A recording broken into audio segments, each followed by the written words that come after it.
నమస్తే. ప్రస్తుతం మనతో పాటు ఉన్నారు సోషల్ యాక్టివిస్ట్ కృష్ణకుమారి గారు. నమస్తే అండి. నమస్తే.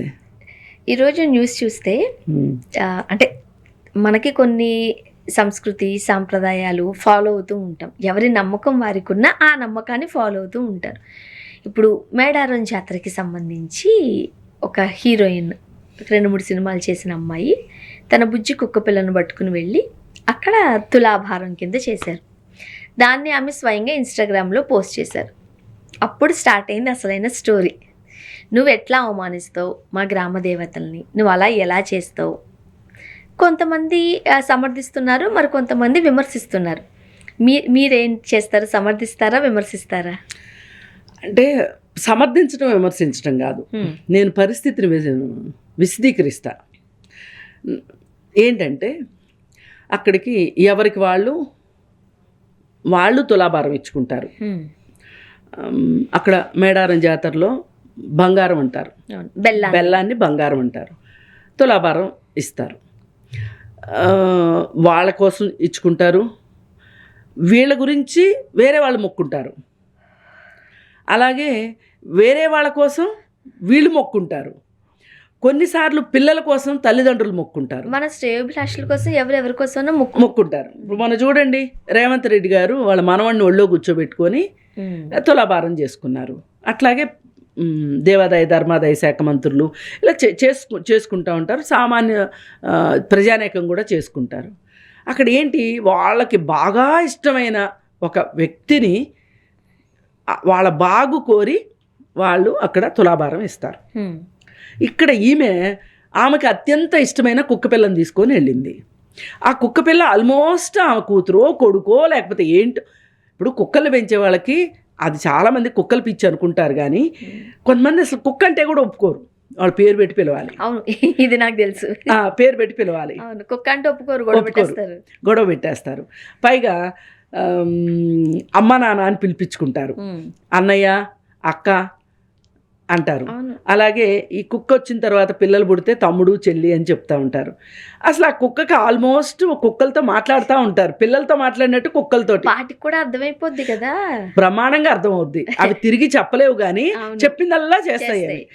మనం పిల్లలన్నా ఒక 2 నిమిషాలు ఆగి అంటే చూడకుండా ఉండగలవేమో, కానీ మీరు అన్నట్టు ఈ కుక్కలు పిచ్చి అంటారు చూడండి, వాళ్ళతో మనం పెట్టుకుంటే ఒక సెకండ్ కూడా ఉండరు. అవి కూడా అట్లానే ఉంటాయి, అవి కూడా అట్లాగే ఉంటాయి. మనమే ముగ్ధులైపోతాం వాటిని చూస్తే. అయితే అసలు వాళ్ళకి సర్వస్వం. ఇప్పుడు ఇంటికి వచ్చిన చుట్టాల కన్నా, స్నేహితుల కన్నా, ఒక్కొక్కసారి వాళ్ళ పిల్లల కన్నా అవి ఎక్కువైపోతాయి. అదేమంటే మీకు నోరుంది, వాటికి నోరు లేదు, నోరు లేని జంతువు ఏం చెప్తుంది, ఇలా మాట్లాడుతూ ఉంటాం. సరే, ఇంత ఆపేక్ష ఇంత ప్రేమ ఉన్నప్పుడు ఆవిడ తీసుకెళ్ళింది. అసలు ఆవిడని తప్పు పట్టడానికే లేదు ఇక్కడ. అయితే ఆవిడ అక్కడికి వెళ్ళి అది చేసినప్పుడు కూడా అక్కడేమి అబ్జెక్షన్స్ రాలా ఆవిడకి. వస్తే అసలు చేయనిచ్చేవాళ్ళు కాదు. అదే అడగబోతున్నా కూడా. ఇప్పుడు ఆ తులాభారం దగ్గర పెట్టినప్పుడు ఒకవేళ జంతువుని అలా చేయడం ఏంటి అనే విమర్శ వస్తుంది కదా, అది తప్పు అనుకోండి, అక్కడ వాళ్ళే కాదంటారు. ఇప్పుడు అసలు మన పురాణాల్లో కావచ్చు, ఎక్కడైనా సరే కుక్కని కాలభైరవుడితో పోలుస్తారు. శివుడికి నంది ఎంతో, కుక్క కూడా అంతే శివుడికి. ఇప్పుడు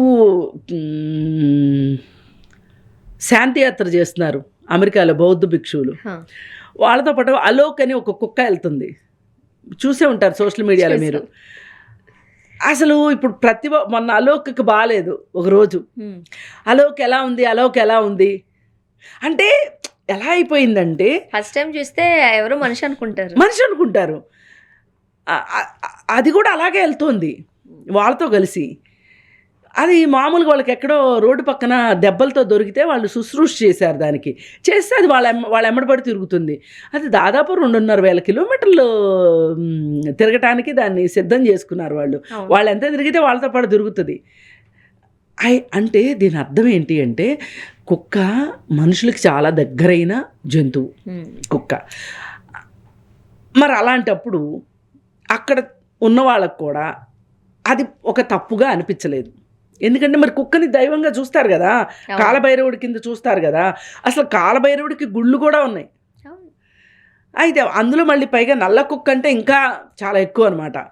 అయితే ఈ పరిస్థితుల్లో అది నిజంగా అది ఒప్పుకోదు, అక్కడ సంస్కృతి సాంప్రదాయాలకి అది విరుద్ధము అంటే అక్కడ వాళ్ళు అబ్జెక్షన్ పెట్టేవాళ్ళు, చేయనిచ్చేవాళ్ళు కాదు. నన్ను చేయనివ్వలేదు అని ఆవిడ పోస్ట్ పెట్టేది, అదే కదా, నేను హర్ట్ అయ్యాను అని ఆమె పోస్ట్ పెట్టేది. కానీ జరిగింది పోస్ట్ పెట్టింది అంటే అక్కడ ఎవరు అభ్యంతరం చెప్పలేదని. అలాంటప్పుడు అండి వీళ్ళందరికీ ఎందుకు చెప్పండి? అసలు ఈ ట్రోలింగు ఇవాళ అతిపెద్ద సమస్య అయిపోయింది కదా. మీరు చేసినా తప్పే.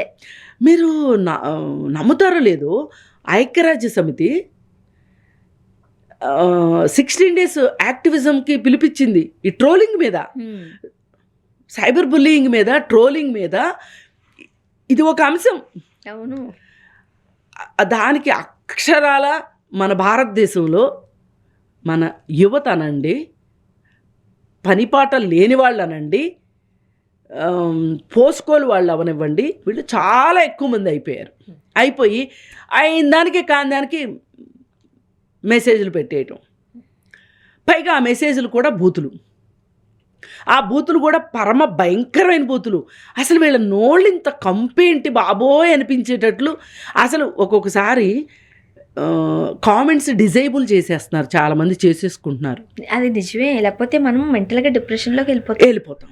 అసలు ఇంత అసహ్యంగా మాట్లాడే వాళ్ళతో నేనా ఈ సొసైటీలో మనం కలిసి బతుకుతున్నాం అనిపిస్తుంది. అసలు ఇప్పుడు పక్కోళ్ళని కూడా నమ్మాలా వద్దా అనిపించేటట్లు.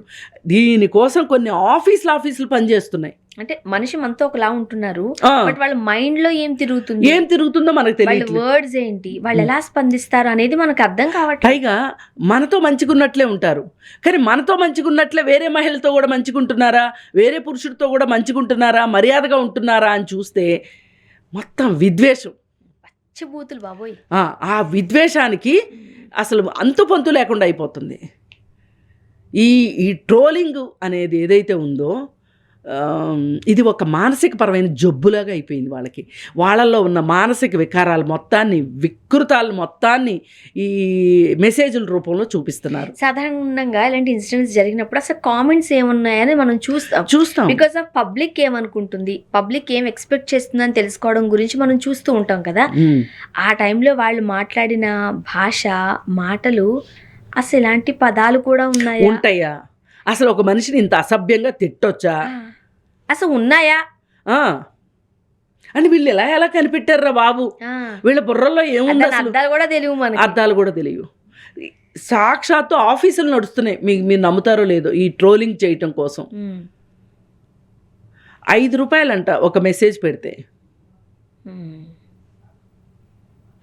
దొరకాలి ఇట్లాంటి వాళ్ళని, బడితి పూజ చేయాలి ఇట్లాంటి వాళ్ళని.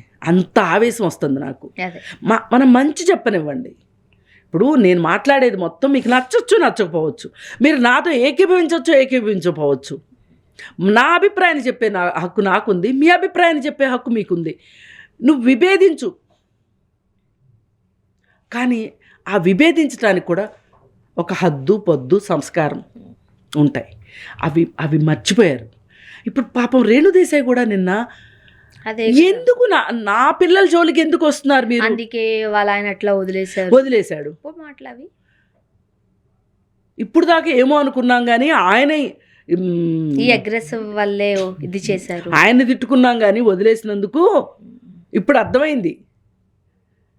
ఇంకొంతమంది ఈవిడ ఆయన్ని వదిలేస్తుంది అనుకున్నాం కానీ ఆయనే ఈవిని వదిలేసి ఉంటాడు. ఆమె ఒక దండం పెట్టి చెప్తుంది, నా పిల్లల జోలికి ఎందుకు వస్తున్నారు, నా పిల్లలు నా కుక్కలు గరవాలని మీరెందుకు మాట్లాడుతున్నారు. నేనేమంటున్నా, ఏదైనా అగ్రెసివ్గా ఉన్న కుక్కని నాకు అప్పచెప్పండి, దాని బాధ్యత నేను తీసుకుంటాను అన్నాను. దాన్ని సంరక్షించలేకపోతే చంపే ఏర్పాటు చేయిస్తానా, ఈ చట్టపరంగా అది అవును నేను చేయిస్తాను కదా అనే మాట ఆవిడ చెప్తుంటే అస్సలు ఎంత ట్రోలింగ్, మొన్నటి నుంచి ట్రోలింగ్ ఆగట్లేదు. సరే, ఏది ఏమైనా ఈ విషయంలో కూడా ఈమె పైన, ఈ సినిమా యాక్టర్ పైన ట్రోలింగ్ ఏదైతే ఉందో ఇది ఆపమంటే వాళ్ళు ఆపర్లే. కానీ అంటే సెలబ్రిటీ స్టేటస్ వస్తే తుమ్మిన ఇష్యూనే, దగ్గిన ఇష్యూనే, కూర్చున్న ఇష్యూనే, నుంచున్న ఇష్యూనే. సెలబ్రిటీ అని కూడా కాదు, ఏదో ఒకటి స్పందించాలి. నా స్పందనని నేను ఆపుకోలేను. నేను ఆపుకోలేను అంతే. నా స్పందన నేను ఎట్లా చూపిస్తున్నా, మర్యాదగా చూపిస్తున్నానా? ఎస్. ఇప్పుడు మీకు మంచిగా పెట్టాలని లేదు, ఏది కామెంటు, చెడుగానే పెట్టాలనిపించింది, పెట్టకండి. అవును. న్యూట్రల్గా ఉండండి, తప్పే ఉంది. చెప్పండి, పోనీ అభిప్రాయాన్ని మర్యాదపూర్వకంగా చెప్పండి కదా. అదే నేను అంటున్నా. బూతులు తిట్టడం ఎందుకు, బూతులు తిట్టడం అసహ్యంగా ఎందుకు? మాట్లాడడం ఎందుకు? ఆ డిక్షనరీలో కూడా ఉండవేమో అలాంటి పదాలు. అందుకే వీళ్ళకి ఎక్కడి నుంచి వస్తున్నాయో. అందుకే మళ్ళీ చెప్తున్నా, నేను చెప్పిందంతా వినాలని కానీ, నేను చెప్పిందంతా వాస్తవం అని కానీ, నేను చేసేదంతా కరెక్ట్ అని కానీ మీరు నమ్మొచ్చు, నమ్మకపోవచ్చు. అవును. నా అభిప్రాయాలను మీరు అంగీకరించవచ్చు, అంగీకరించకపోవచ్చు, విభేదించవచ్చు కూడా. కానీ విభేదించండి, ఒక మర్యాదస్తుల్లా విభేదించండి అని చెప్పదలుచుకున్నాను. థ్యాంక్ యూ అండి. Thank you.